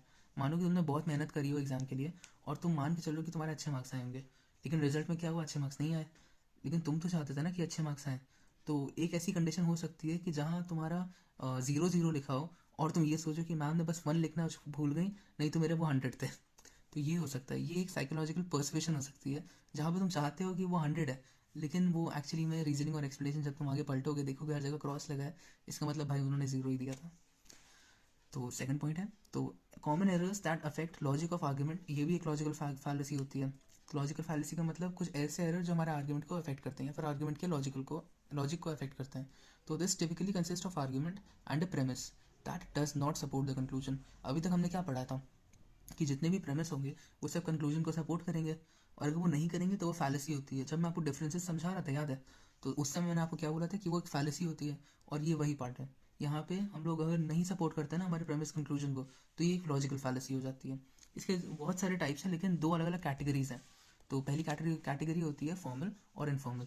फॉर्मल वो आर्ग्यूमेंट्स होते हैं जिनमें स्ट्रक्चर और फॉर्म्स या फिर कंटेक्चुअल एरर्स होते हैं, जिनका स्ट्रक्चर इनवैलिड है या फिर फॉर्म इनवैलिड है या फिर एरर कहीं कहीं ना कहीं उनके कॉन्टेक्स्ट में एरर है।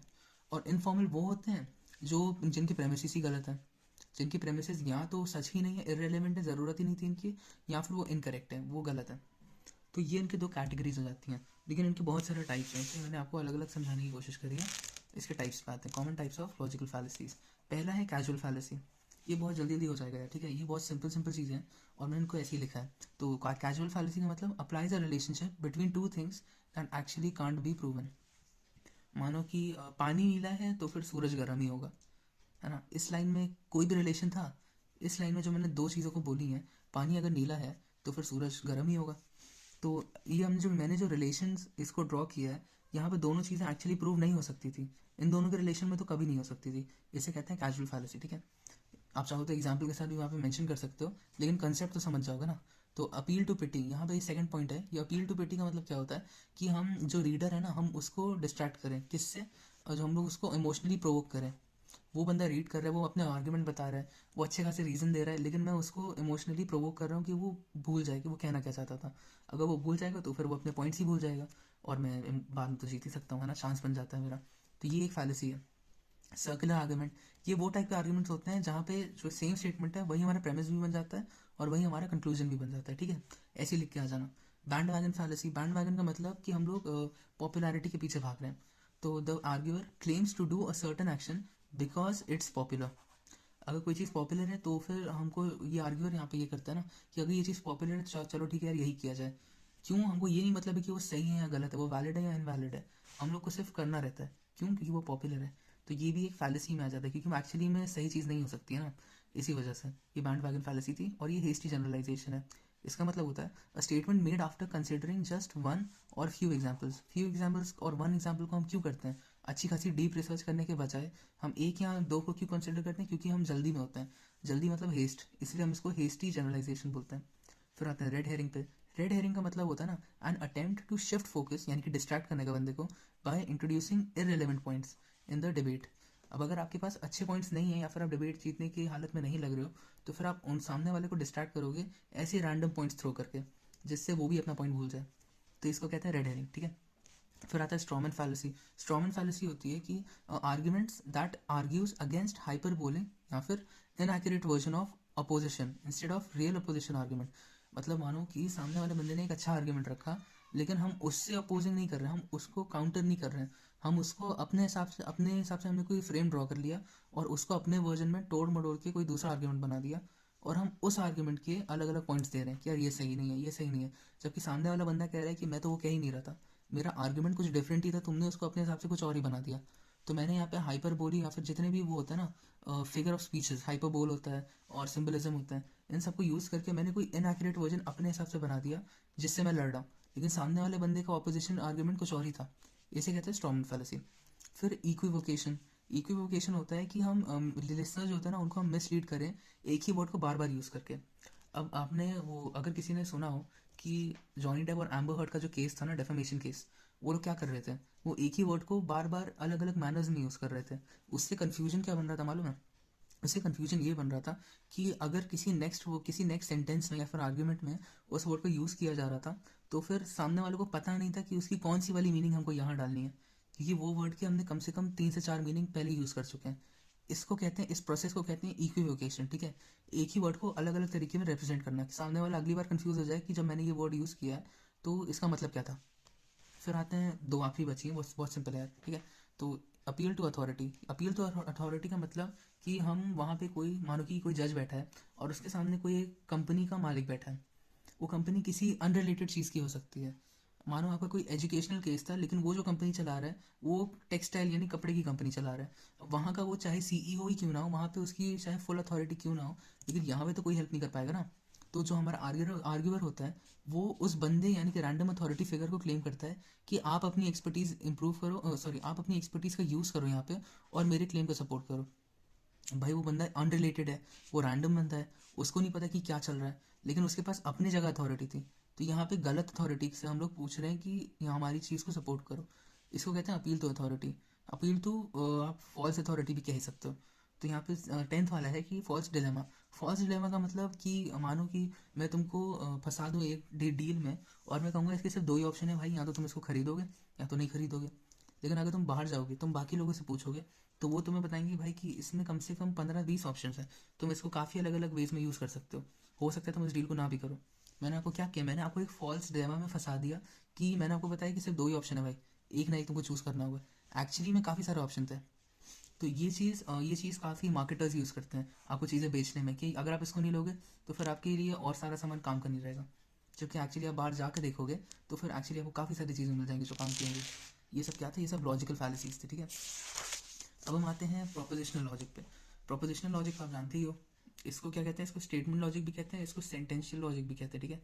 क्योंकि हम लोग इससे सेंटेंस को क्रिएट करते हैं, जनरेट करते हैं। तो एक ब्रांच ऑफ लॉजिक होता है जो स्टडी करता है प्रोपोजिशनल स्टेटमेंट की जॉइनिंग, और ज़्यादा भी कॉम्प्लिकेटेड जो स्टेटमेंट होता है ना उनको फॉर्म करने की स्टडीज़ होती हैं ये। तो ये दो चीज़ें करती हैं। एक पहली चीज़ तो ये ways of joining prepositional statements, और दूसरी चीज़ फॉर्म मोर कॉम्प्लिकेटेड स्टेटमेंट्स। क्योंकि हम लोग क्या करते हैं डिज़ाइन थिंकिंग में, हम यूजुअली स्टेटमेंट्स को ब्रेक डाउन करते हैं सिंपलर फॉर्म्स में, लेकिन यहाँ हम लोग कॉम्प्लिकेटेड फॉर्म्स और हम लोग कनेक्ट और बनाने की कोशिश कर रहे हैं, इसलिए हम इसको प्रोपोजिशनल लॉजिक कहते हैं। तो logical relationships and methods of combining या फिर ऑल्टरिंग स्टेटमेंट्स की स्टडी होती है ये। लॉजिकल रिलेशनशिप्स मतलब आपने दो चीज़ों के बीच में रिलेशन ढूंढ लिया, और आपने मानो और दो चीज़ों के बीच में रिलेशन ढूंढ लिया। अब इन दोनों रिलेशंस को कंबाइन कैसे करें, या फिर एक के हिसाब से दूसरे को ऑल्टर कैसे करें, इस चीज़ की स्टडी को हम कहते हैं प्रोपोजिशनल लॉजिक, ठीक है। तो ये सबसे ज़्यादा रिसर्च ब्रांच है किसकी, ये एक बड़ा टॉपिक है, इसको अच्छे से देख लेना। ये है classical truth functional propositional logic, इसका सबसे ज़्यादा रिसर्च ब्रांच ये है। तो which studies logical operators and connectives to produce more complex statements. मैंने आपको बताया कि ये क्या करता है, मोर कॉम्प्लिकेटेड स्टेटमेंट्स बनाता है। और यहाँ पे क्या हो रहा है, हम लोग ऑपरेटर्स और कनेक्टिव्स का यूज़ कर रहे हैं मोर कॉम्प्लिकेटेड स्टेटमेंट्स बनाने में, ठीक है। इनके 5 टाइप्स होते हैं, बहुत सिंपल है यार, इसको बस एक बार रीड करना और आप समझ जाओगे। निगेशन, देखो यार तुम सब कंप्यूटर स्टूडेंट्स हो, और जितने भी कंप्यूटर साइंस के स्टूडेंट्स जो अभी देख रहे हैं ये वीडियो, उनके लिए तो ये काफ़ी ईजी है, क्योंकि वो लोग प्रोग्रामिंग में ये सारे कंसेप्ट को जानते हैं। लेकिन जो नहीं जानते हैं उनके लिए मैं बता दे रहा हूँ कि निगेशन में नॉट होता है, ठीक है। निगेशन को हम लोग प्रोपोजिशनल लॉजिक में ऐसे सिग्निफाई करते हैं। निगेशन का मतलब होता है कि अगर हम किसी चीज़ को डिनाई करना चाहें तो हम उसके आगे ये सिंबल लगा देते हैं। तुम किसी भी प्रोपोजिशन को डिनाई कर सकते हैं इस सिंबल को लगा के। अब कंजंक्शन का मतलब क्या होता है, हम एंड किसको कहते हैं, ठीक है, इसको एंड कहते हैं, इसका सिंबल कुछ ऐसा होता है उल्टा वी। तो एंड होता है, इसको कहते हैं कि दे पुट टू सेंटेंसेस या फिर टू स्टेटमेंट्स जिनको हम कॉन्जक्ट्स बोलते हैं, वो एक साथ बना देते हैं और हम लोग मान लेते हैं कि दोनों ही ट्रू होंगे। तो एंड को कहते हैं ना कि अगर दो चीज़ ट्रू होगी, या फिर इफ़ कोई भी हम एक कंडीशन रखें एंड दूसरी कंडीशन रखें, देन फिर हम यहाँ पे तीसरा एक कंक्लूजन रख सकते हैं। ये जो हमारा स्टेटमेंट कहलाएगा ये कंजंक्शन स्टेटमेंट कहेगा, क्योंकि हमने दो चीज़ों को रखा, हम दो चीज़ों को एंड से कनेक्ट किया और हमने तीसरा एक कंक्लूजन रखा। तो जब तक वो दोनों चीज़ें ट्रू नहीं होंगी ना, तब तक हमारा कंक्लूजन ट्रू नहीं होगा। और डिस्जंक्शंस ठीक उसका ऑपोजिट है, ये ऐसे बताया जाता है, इसको कहते हैं और सेंटेंसेस। यहाँ पे हमने एंड यूज़ किया, if statement one and statement two are true then conclusion. यहाँ क्या था, इफ स्टेटमेंट वन और स्टेटमेंट टू, मतलब इन दोनों में से कोई भी एक ट्रू हो जाए, it claims at least one of the two statements are true. तो इन दोनों में से कोई भी एक ट्रू हो जाए तो हमारा कंक्लूजन तब भी ट्रू ही हो जाएगा, इसे कहते हैं डिसजंक्शन। ठीक है। कंडीशनल, यहाँ पे एक कंडीशन होती है, it claims that something is true based on, यानी कि if something else is also true. हाँ, तो इसके एग्जाम्पल में हम ये लिख सकते हैं, if Ram is in 10th class then he understands basic mathematics, है ना। तो ये इसका एक कंडीशन बन गया, अगर राम 10th क्लास में है तो उसको बेसिक मैथमेटिक्स तो आती होगी। और फिर एक बाई कंडीशनल होता है, applied when something is both a necessary and a sufficient condition for something else. ठीक है।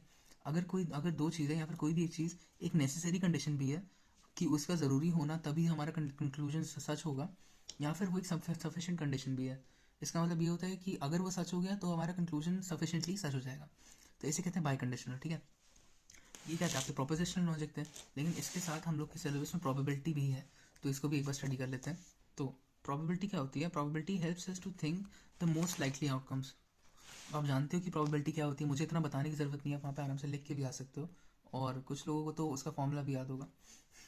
तो फिर ये होता है कि helps us think the most likely outcomes.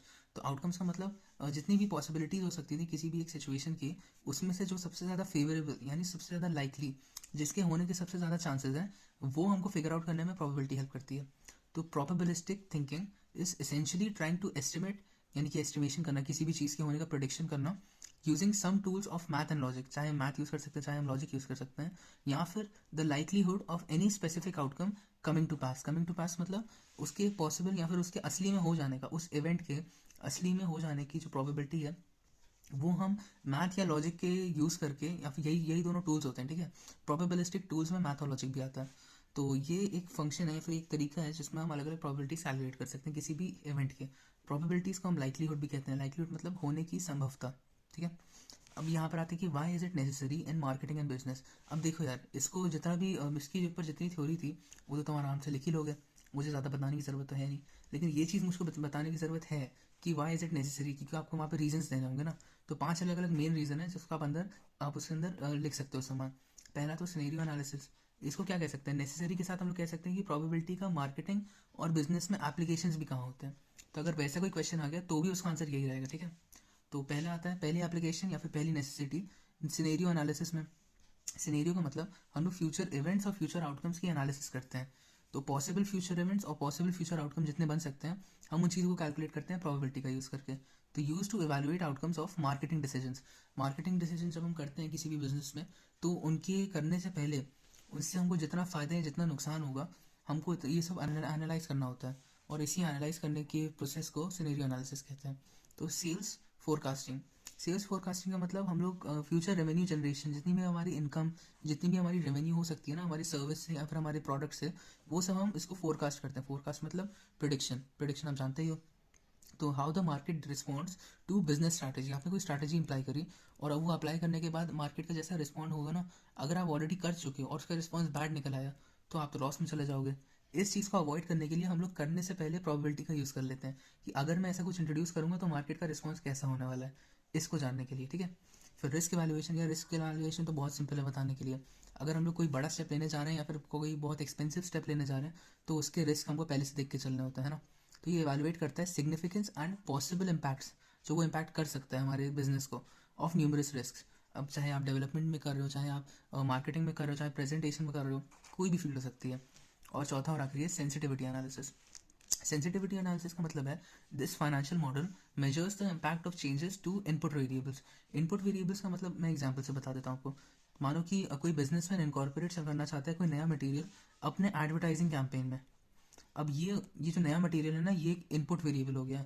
किसके लिए, जो आपका फाइनेंशियल मॉडल था वो एक एडवर्टाइजिंग कैंपेन था, और इसी एडवर्टाइजिंग कैंपेन के लिए जो आपका वेरिएबल इनपुट है वो मटेरियल है। ये मटेरियल आपके एडवर्टाइजिंग कैंपेन को कैसे अफेक्ट करेगा, कैसे इम्पैक्ट करेगा, कैसे चेंज करेगा, ये हमको सेंसिटिविटी एनालिसिस बताती है, ठीक है। तो ये एप्लीकेशंस थे और नेसेसिटीज़ थी मार्केट और बिजनेस में प्रोबेबिलिटी की। अब नेक्स्ट हमारा आता है यार जजमेंट, ठीक है। तो जजमेंट बहुत सिंपल है। जजमेंट का सिंपल से मतलब आता है किसी चीज़ को जज करना, किसी कंक्लूजन पे पहुंचना, process of forming an opinion. कोई भी ओपिनियन या फिर कंक्लूजन फॉर्म करने के प्रोसेस को ही तो जजमेंट कहते हैं। आप किसी चीज़ को, किसी इंसान को देखोगे तो आप सबसे पहले उसको कैसे जज करोगे कि वो दिख कैसे रहा है, वो बातें कैसे कर रहा है, वो बिहेव कैसे कर रहा है। उसी के बेसिस पे आप अपने ओपिनियंस उस बंदे के लिए और अपने कंक्लूजन उस बंदे के लिए आप उसको प्रोसेस करोगे, और इसी फिनोमिनन को हम लोग जजमेंट कहते हैं। तो मेकिंग रैशनल या फिर logical choices, analytically evaluating ideas, opinions, facts, ये सब जजमेंट में आता है, ठीक है। रैशनल या फिर लॉजिकल जो कोई भी चॉइस करो, चाहे आप कोई भी आइडिया, ओपिनियन या फैक्ट को इवैल्यूएट कर रहे हो, ये सब इसमें आ जाएगा कि आप जज कर रहे हो किसी चीज़ को।